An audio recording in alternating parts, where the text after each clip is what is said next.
कुत्ता शरीर में हूँ तो जूठी पत्तल चाट रहा था, तब लोग मुझे मारे हैं। और हे संसार के मनुष्यों, मैं तो जूठी पत्तल के लिए मार खा रहा हूँ और लोग मुझे मार रहे हैं। और तू मनुष्य शरीर में रहकर भी यदि तू झूठे सुख के लिए आपस में मुझ कुत्ते जैसे ही लड़ता है तो तू मेरे खानदान का है। नहीं लड़ते हैं क्या? मनुष्य नहीं लड़ते हैं क्या? पति पत्नी में लड़ाई, बाप बेटे में लड़ाई, सास पुतोहू में लड़ाई, भाई भाई में लड़ाई। संत सुखदेव कहते हैं जो मनुष्य शरीर में रहकर मनुष्य शरीर पाकर लड़ते हैं, समझो वो कुत्ता है। करवी बानी है ना? नहीं है। हम आप भी कभी कभी ऐसे लोगों को कहते हैं चुप रहो कुत्ता कहेगा, लोरो धरान नहीं है, कुत्ता की तरह भाव भाव करता रहता है, कहते हैं ना कुत्ता है वो। लेकिन उसके बोल चाल, रहन सहन, आचार विचार, व्यवहार, कर्म के अनुसार उसे कह रहे हैं ये पहला नर पशु है कुत्ता, जो झूठे सुख के लिए कुत्ता की तरह लड़े। जैसे झूठी पत्तल के लिए कुत्ता एक दूसरे से लड़ता है, उसी तरह झूठे सुख के लिए यदि हम आप भी लड़ते हैं तो ऐसे मनुष्य को संत सुखदेव महाराज परीक्षित को कथा सुना रहे थे। वो नर पशु हैं, शरीर तो है नर का, मनुष्य का, लेकिन वो पशु है, कुत्ता है। और दूसरा सुगर। सुगर कभी भक्ति भजन करे छे, कभी नहावे हुए छे। कल ही एक माई मुझसे फोन की थी, बाबा मेरा बेटा इंजीनियरिंग करके सब दिन कोटा में पढ़ के आ गए, नौकरी नहीं मिल रही है, क्या कहें बाबा। रक्षाबंधन के दिन बहुत कहे तो नहाए, उसके बाद अभी तक नहीं वो ने किया है। मैं कास्को क्यों विनती करे छो, बाबा की करे छो, हम करे छिए तो बंद करवा दे। तो ऐसे मनुष्य को ही न सुगर कहिएगा। जैसे सुगर को बिस्टा खाने में बड़ा आनंद आता है, भक्ति भजन का ज्ञान नहीं है लेकिन खाने पीने का ज्ञान है, बाल बच्चा पैदा करने का ज्ञान है। उसी तरह भक्ति भजन जो मनुष्य नहीं करते के ही समझावो सब जग अंधा आ सभे भूलल छे पेटे के धंधा, जो रात दिन पेटवे के लुटवे करते हैं, ऐसे मनुष्य में और सुगरनिया में कोई अंतर नहीं। संत सुखदेव कहते ऐसे मनुष्य को सुगर नहीं समझते। और तीसरा नर पशु किसे कहते हैं? ऊंट। ऊंट के देखने छो, कभी ऊपर सिर झुके छे, हाँ काय घड़ी झुकतो, कभी बोला नहीं छो। जिस मनुष्य का संस्कार मरा हुआ होता है, जिस मनुष्य का संस्कार सड़ा हुआ होता है, जो मनुष्य संस्कारहीन होता है, शरीर तो है मनुष्य का लेकिन व्यवहार है ऊंट जैसा, तो ऐसे मनुष्य को संत सुखदेव कहते हैं। समझो वो जन्म देने वाले माता पिता की सेवा नहीं करेंगे, उनको प्रणाम नहीं करेंगे तो भगवान को क्या वो प्रणाम करेंगे, क्या वो भक्ति भजन सत्संग ध्यान करेंगे। ये तीसरे नर पशु के रूप में है कौन? ऊंट। और चौथा गधा। कौन? गधा। और गधा शरीर में के जैसे विशेष कर जाने क्यों? जैसे तो सब आवे वो सत्संग में तब पकी हवा सब कहे तुम चल खाए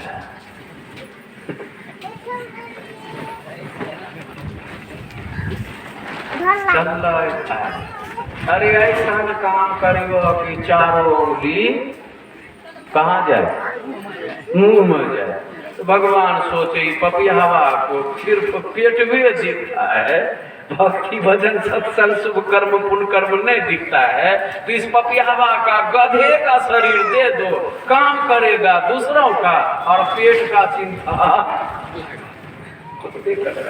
आपके दरवाजे पर गाय हैं, भैंस हैं, बकरी हैं, आप या आपके घर की माता लोग घास काट के बिहार से ले आती है, गाय भैंस खेते, बकरी खेते, भूसा भी भूसकार बनाकर भूसा रख लेते हैं, लेकिन धोबी को देखते हैं गधा के लिए घास काट कर लाते हुए, धोबी आकर देखना तो ना काम करते, लेकिन पेट की चिंता गधा का कुत्ते कर पड़ते और पेटे की चिंता है न मनुष्य शरीर में, पेटवे न दिखे रे, खाली भक्ति भजन शुभ कर्म सत्संग ध्यान को दिखवे नहीं करे रे। ऐसे चार मनुष्य को नर पशु कहते हैं। तो फिर मनुष्य शरीर में रहते हुए यदि पशु जीवन जी रहे हैं, जानवर जीवन जी रहे हैं, तो मानव कहाँ कौन बनाते हैं? उदाहरण स्वरूप सुने ना सदगुरु ना, तो संत दादू दयाल जी महाराज की वाणी में है, सदगुरु पशु मानस करे, सदगुरु पशु मानस करे, मानस सिद्ध थे सो, दादू सिद्ध थे देवता देव निरंजन हो। संत दादू दयाल जी महाराज कहते हैं,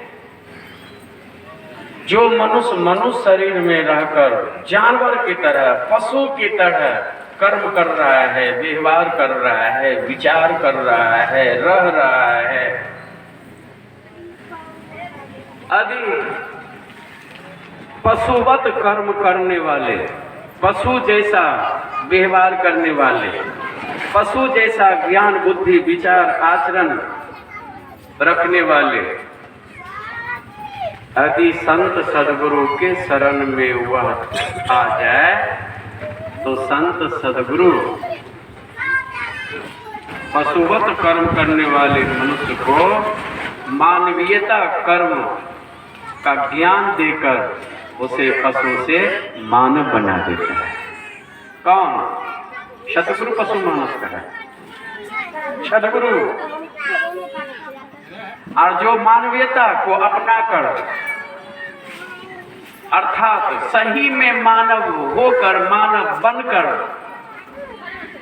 मानवीयता कर्म को करते हुए संत सदगुरु के शरण में आ जाए, तो ऐसे मानव को सदगुरु अपने शरण में आए हुए देखकर उसे अष्ट सिद्धि नवनिधि दे देता है। और अष्ट सिद्धि नवनिधि प्राप्त किए हुए मानव यदि संत सदगुरु की शरण में आ जाए, तो अष्ट सिद्धि नवनिधि प्राप्त किए हुए मानव को सदगुरु सिद्धि प्रदान करने वाले देवता बना देता है। और देवता बने हुए मानव यदि संत सदगुरु के शरण में आ जाए, तो देवता बने हुए मानव यदि संत सदगुरु के शरण में आ जाए, तो सदगुरु उसे परमात्मा बना देता है, परमात्मा बना देता है। अर्थात असली रंग महल का पता, असली योग भूमि का पता, असली हरिपद का पता, परमात्मा पद का पता एक संत सदगुरु को छोड़कर संसार में देवी देवता भी बता नहीं सकते, क्योंकि उनका पहुंच वहां तक नहीं है। इसीलिए बाबा कबीर कहते हैं, ब्रह्मा विष्णु महेश्वर कहिए जिन सिर लागी काई, इन्हीं भरोसे मत कोई रही हो, इन भी मुक्ति न पाई। यदि मोक्ष पाना चाहते हैं, सदा के लिए दुख से छूटना चाहते हैं, सुख शांति आनंद को प्राप्त करके आप सदा के लिए दुख से छूटना चाहते हैं, तो अभी के सत्संग में बस गुरु महाराज की एक पवित्र वाणी को याद करके हम लोग चले। देवी देव समस्त पूर्ण प्रभु ईश्वर देव पितर परिजन सो होत न यह उपकार, यह होवत में ही गुरु से ही गुरु की अमित बलिहार। गुरु क्या करेंगे? चार चीजों को पवित्र करने की युक्ति बता देंगे। जो भी भक्त किसी भी मत से जुड़े हो, किसी भी संप्रदाय से जुड़े हो, किसी भी पंथ से जुड़े हो,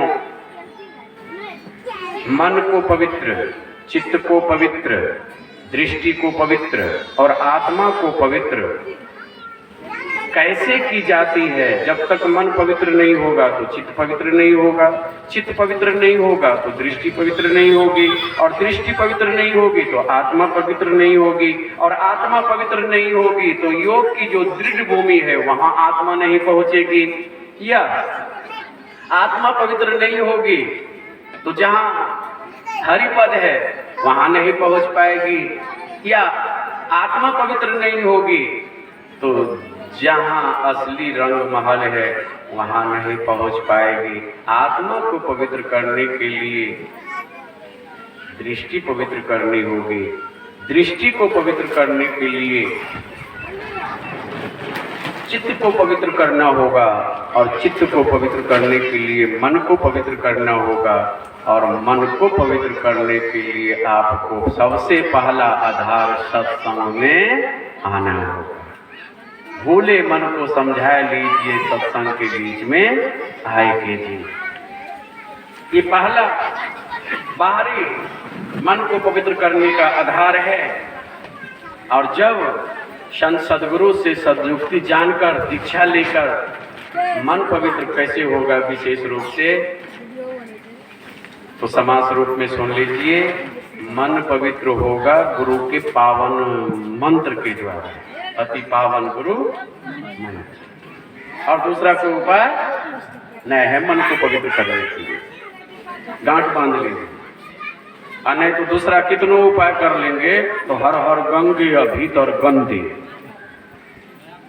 मन पवित्र होता है गुरु के पावन मंत्र के द्वारा, चित्त पवित्र होता है गुरु के पावन रूप के द्वारा, दृष्टि पवित्र होती है अंतः प्रकाश के द्वारा, और आत्मा पवित्र होती है अंतर्नाद अर्थात शब्द के द्वारा। जो ये चारों साधना में पूर्ण हो जाते हैं तो सदगुरु कबीर साहब की तरह वो कहने लग जाते हैं, योग युगति से रंग महल में पिय पायो अनमोल रे। हे बाबा कबीर, आप अपने शरीर के अंदर जो असली रंग महल है, अपने संत सदगुरु रामानंद स्वामी के दीक्षा के मुताबिक साधन की, तो असली रंग महल में पहुंचकर परमात्मा रूपी पिया को पाकर आपको क्या मिला? तो बाबा कबीर कहते हैं, कहे कबीर आनंद भयो है बाजब अनहद ढोल रे। जो आनंद मिलने के बाद कभी छूटता किस शरीर से होगा? मानव शरीर को छोड़कर मानव शरीर में होगा। कीजिए, यदि सब कुछ संसार में कर रहे हैं और यही नहीं कर रहे हैं तो समझिए आप कुछ भी नहीं कर रहे हैं।